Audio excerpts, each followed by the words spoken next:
Nuestro Dios es un Dios que desorienta. Dice en Isaías 55, 8 y 9, mis pensamientos no se parecen en nada a sus pensamientos y mis caminos están por encima de los que pudieran imaginarse. Pues así como los cielos están más altos que la tierra, así mis caminos están más altos que sus caminos y mis pensamientos más altos que sus pensamientos. Rara vez nuestro Dios actúa en la forma que esperamos. Es verdad que Dios contesta nuestras oraciones, es nuestro Padre, pero ¿no les resulta que Dios actúa o responde en un tiempo que no imaginamos y de una forma que tampoco esperamos?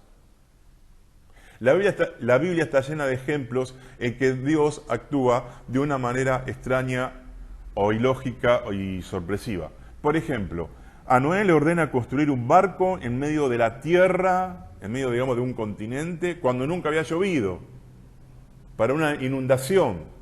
Esto suena ilógico, loco. Me imagino cuántos se habrán burlado de él. El otro día escuché un teólogo que dijo que estuvo 5 años Noé para construir el arca. Le ordena a Abraham a salir y dice que salió sin saber a dónde iba. ¿Se imaginan sus parientes, sus amigos, Abraham preparando sus maletas, sus valijas, sus enseres, y le preguntan, Abraham, ¿a dónde vas? No sé, Dios me dijo que salga y ya me va a decir dónde. A su vez, Dios hace algo ilógico cuando le pide a Abraham que sacrifique a su hijo, tanto que le costó tenerlo a Isaac en su vejez, y de Isaac iba a salir un gran pueblo, le prometió Dios. Y ahora Dios me pide que lo sacrifique. Encima, lo más ilógico que parecía en esto es que solo Abraham sabía que los demonios o los ángeles caídos pedían sacrificios humanos. ¿Cómo Dios va a pedir eso? Bien, a Moisés le ordena hundir su vara en el río para que las aguas se conviertan en sangre. Y en otra oportunidad, con esa vara, tuvo que pegarle a una roca para que fluyera agua de la roca. Bien, a Josué le ordena dar 13 vueltas en total a la ciudad de Jericó para derribarla, para caer los muros. Y al último es tocar la trompeta y gritar, y los muros cayeron. A Oseas, Dios le ordena casarse con una prostituta infiel, que se casa, le fue infiel. ¿Para qué? Para simbolizar el adulterio espiritual del pueblo de Israel. Y no termina todo allí. Como Jesús no trajo el juicio que Juan el Bautista, su precursor, había anunciado, que dice, al que viene después de mí va a tener fuego, va a quemar la paja en el fuego, y como no lo hizo inmediatamente, cuando Juan el Bautista estaba encarcelado, manda a su discípulo a decirle a Jesús, ¿vos sos el que habría de venir? ¿O esperaremos a otro? Es decir, Jesús, vos sos el verdadero Mesías. ¿Y qué pasó con María, la mamá de Jesús? La anunciación, bendita, vas a ser concebida del Espíritu Santo. Y ella tenía ese nene, ese bebé, que Jesús aparentemente no hizo nada extraordinario hasta los 30 años. A los 30 años él empieza a revelarse, a predicar y a hacer milagros. Se cree que Jesús hasta los 30 años habrá sido un excelente, perfecto hijo. En medio de un avivamiento, el Espíritu Santo le dice a Felipe, lo lleva al desierto, un lugar solitario. ¿Por qué? Porque había que predicarle a un funcionario del África. Los discípulos creyeron, vienen todas cosas que desorientan, todas cosas ilógicas. Los discípulos creyeron que la crucifixión del Señor y su muerte eran el término de todo. De repente el Espíritu Santo prohíbe a Pablo predicar el Evangelio en Asia, cuando los discípulos sabían que tenían la gran comisión de Jesús de predicar a toda la nación, a toda criatura. Nuestro Dios es sorpresivo. Ahora, ¿por qué Dios despista? Yo saqué algunos motivos. Primero, porque Dios es soberano. Entonces, Él tiene derecho a actuar como Él quiere, de la manera que Él quiere y en el tiempo que Él quiere. Por supuesto que Dios no va a actuar con cinismo, no va a actuar con injusticia. En segundo lugar, ¿por qué Dios como creador se aburre? se aburre de hacer siempre lo mismo. Él generalmente no repite los milagros. Él le gusta hacer cosas diferentes. Alguien dice que tal vez el Señor nunca más vuelva a dividir el mar en dos, porque quiere hacer otra cosa. Como creador, Él se aburre. Y este es un tema importante, otro motivo por el cual nuestro Dios generalmente no responde de la forma que uno espera, para evitar que el hombre quiera tener el poder de controlar las cosas, o controlar a su obra o al Espíritu Santo. Miren, una de las actitudes más terribles, uno de los aspectos más terribles de la naturaleza caída que está en nosotros, es algunos llaman el espíritu de control, o el deseo de control, o la actitud de control. Cuando el diablo le dice a Eva, le miente, dice que si come del árbol prohibido va a poder conocer el bien y el mal, le está diciendo: Eva, si te rebelas, vas a tener el control de la vida, de la moral, el bien y el mal, vas a poder decir vos lo que es bueno y malo y no vas a necesitar a Dios. Entonces, si bien el móvil fue la forma de romper con Dios, fue la rebelión, el objetivo fue tener el control de las cosas, ser el controlador, ser Dios, porque como Dios controla el universo, controla el movimiento de los astros y tantas cosas que Dios controla, bueno, el hombre en su locura, con la mentira del diablo, creyó. Pero ese resabio, esa resaca, está en nosotros todavía, de querer ser controladores. Entonces Dios nos despista, porque Dios no quiere que creamos tener el control de las cosas, porque eso nos pone en el pecado del diablo. Nos saca de criaturas y nos endiosa el control. Uno tiene que vivir de acuerdo a lo que Dios quiere, pero dejemos los resultados a Dios. Por eso algunos movimientos se frenan, porque algunos en las reuniones, líderes, pastores, quieren controlar al Espíritu Santo. Parece mentira, pero es así. Es fácil tener impulso y salir a hacer campañas, obras para Dios y predicar y hacer cosas. Pero a veces el Espíritu Santo no dijo que hagamos eso. Dijo que esperemos, primero que oremos, y que tenemos que ir a hacer una obra en tal lugar y en tal tiempo. Generalmente, como no se lo espera, las congregaciones se embarcan en un montón de planes y campañas que desgastan, requieren mucho tiempo, cansan mucho dinero, y después no hay frutos. Entonces, y por último, bueno, ya lo dijimos, para depender todo de Él. El espiritual es el que sabe esperar la guía del Espíritu Santo. Dice Gálatas 5:25, si vivimos por el Espíritu, pues andemos por el Espíritu. Lo más difícil es el vivir cada día que me levanto, entregárselo a Dios y estar en permanente contacto con Dios para poder hacer lo que Dios quiere. La vida cristiana es una vida de fe. Y la fe, como dice Hebreos 11, es la certeza de lo que se espera, la convicción de lo que no se ve. Yo actúo no porque lo que las circunstancias exteriores me dicen que haga, sino porque lo que el Espíritu me dice y porque la palabra me dice. Si Dios me dice, anda por este camino, aunque todo el mundo vaya en dirección contraria, yo debo obedecer. Y por eso no resistimos a veces a la guía del Espíritu. Porque ser guiado por el Espíritu Santo hay que pagar el precio de parecer un loco. Porque el que es guiado por el Espíritu Santo hace cosas que nadie hace. Dice cosas que nadie dice. Como Jesús. Cuando vino Jesús, por ejemplo, empezó a echar fuera demonios. Nunca nadie, ni en el Antiguo Testamento, había echado fuera demonios. Dice que de ley trajo la gracia. Comenzó a interpretar la ley. Dice, no solamente está mal adulterar, sino el que mira con ojos malos a una mujer ya adulteró. Entonces Jesús revoluciona, cambia. Y los religiosos anquilosados, estructurados de los fariseos, lo atacaron porque Jesús salió de los moldes que ellos habían divinizado, los moldes humanos. Y hay congregaciones que están atrapadas en moldes humanos porque esto se hace así, sin dar cabida al Espíritu Santo. La fe hace que coloquemos a Dios en las situaciones, que le permitamos actuar a Él y nos permite mirar las cosas como Dios las ve.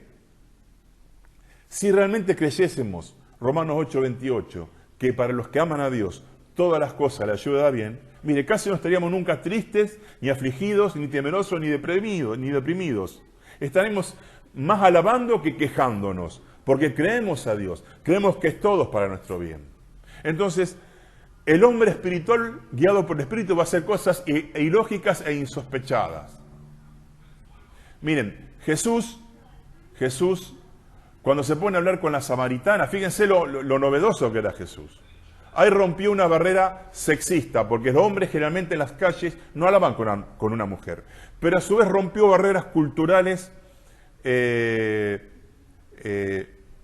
raciales, porque los judíos a los que más odiaban y despreciaban eran a los samaritanos, que eran mezcla de judíos con gentiles. Es decir, ellos despreciaban a los gentiles, pero mucho más a un samaritano que era como un traidor a la raza. Entonces Jesús rompe la barrera sexista por hablar con una mujer, racial y religiosa, porque Jesús le dice a la samaritana: ustedes están adorando en un lugar incorrecto y un Dios incorrecto. Entonces, esas tres barreras, sexistas, raciales y religiosas. Jesús siempre estuvo en novedad, en cosas nuevas. Entonces, lo que ocurre, que no solamente los cristianos, sino que el hombre naturalmente se opone a todo cambio. Toda cultura tiende a idealizar el pasado, a hablar bien de lo que todo lo pasado fue mejor, y condena todo lo que es novedoso. Hay algo nuevo, se lo condena instintivamente. Y esta mala costumbre está en la iglesia. Por ejemplo, en la historia, hay muchas mentes conservadores, estructuradas. Por ejemplo, atacan a los innovadores. Galileo fue obligado a retractarse por afirmar una verdad: que la Tierra gira alrededor del Sol. La realidad es que tenía razón. Sin embargo, el Papa le obligó a retractarse porque dijo algo real y científico. El que inventó el cloroformo, que se usa tanto en la medicina, fue criticado porque había inventado un veneno. Dicen que el creador del paraguas fue insultado por su invención, el paraguas para cuando llueve. Y que cuando él se paseaba por las calles de su ciudad exhibiendo el paraguas que había inventado, desde los balcones le tiraban suciedades y cosas y lo cargaban y lo insultaban y se burlaban de él. Ahora todo el mundo cuando llueve usa paraguas. Bueno, todos los cambios. Cuando se inventó el ferrocarril dijeron no va a andar. Cuando surgió el grupo de música Los Beatles, allá a principios del año 60, hubo un productor que dijo: no, estos no van a andar porque tienen 3 guitarras, una batería, no van a andar, ya está pasado de moda. Bueno, se perdió el negocio de la vida, lo agarró otro y se hizo multimillonario. Entonces, siempre hay cambios, siempre hay renovación. Y tenemos que saber que muchas veces, como el mundo cambia, los jóvenes de hoy que nacen en la era electrónica, un chico de hoy nace manejando el celular desde chiquito, internet y tantas cosas que nosotros ni imaginábamos que íbamos a tener móviles o celulares. Estos chicos necesitan ser alcanzados con otro lenguaje. No hay que cambiar el mensaje del Evangelio y el mensaje de edificación en la iglesia. Está en la Biblia es inamovible. Pero hay que presentarlo de otra forma, porque estos chicos tienen otra velocidad mental, hay que captar su atención de otras formas. Entonces uno tiene que amoldarse a ellos. No se puede. El otro día estuve leyendo, hoy que se puede en internet, la Biblia del Oso, la primera Biblia traducida al español por Casiodoro de Reina, de 1605 más o menos. Bueno, es casi inentendible y está en castellano. ¿Y por qué se tuvo que hacer varias revisiones? Porque aún nuestro idioma, el castellano antiguo, hay palabras que no se entienden. Entonces, no le podemos predicar el Evangelio leyéndole la Biblia de Casiodoro de Reina como él la hizo. Por eso Jesús habló de los odres. Cuando él habla de los odres, quiere destacar la elasticidad de la persona, mente abierta al pensamiento lateral. Él dice, el odre era un recipiente tipo bolsa, así de cuero, de piel de animal, que para contener líquido y contenía vino. Vieron que el vino, como tiene alcohol, fermenta y lo infla, lo hincha al odre. Una vez que se usaba el odre, que ya estaba hinchado, quedaba ya estirado, rígido y no soportaba otro hinchamiento. Si a ese odre viejo uno le ponía el vino nuevo, el vino que iba a hacer, normalmente lo iba a querer estirar y ahí se rompía, se agrietaba, se reventaba el odre. Entonces Dios, ¿cómo puede traer el nuevo vino de la nueva unción para la época que necesitamos si estamos con estructuras viejas? Tal vez tenemos que cambiar las estructuras del culto. Yo no digo no hacer culto. Vieron que en la Biblia no hay un orden de culto. Diferentes formas de abordar el mensaje porque la gente no entiende. El gran teólogo Pérez Millós, que es creo que es no sé si es el director general de las sociedades bíblicas en el mundo, creo, o al menos en Europa y en España, dice que cuando se tradujo a la Biblia a los esquimales allá en el Polo Norte, que conocen tan pocas cosas, ellos el único animal que conocen y viven es de la foca, porque la foca les da alimento, las comen y con la grasa se untan y no tienen frío.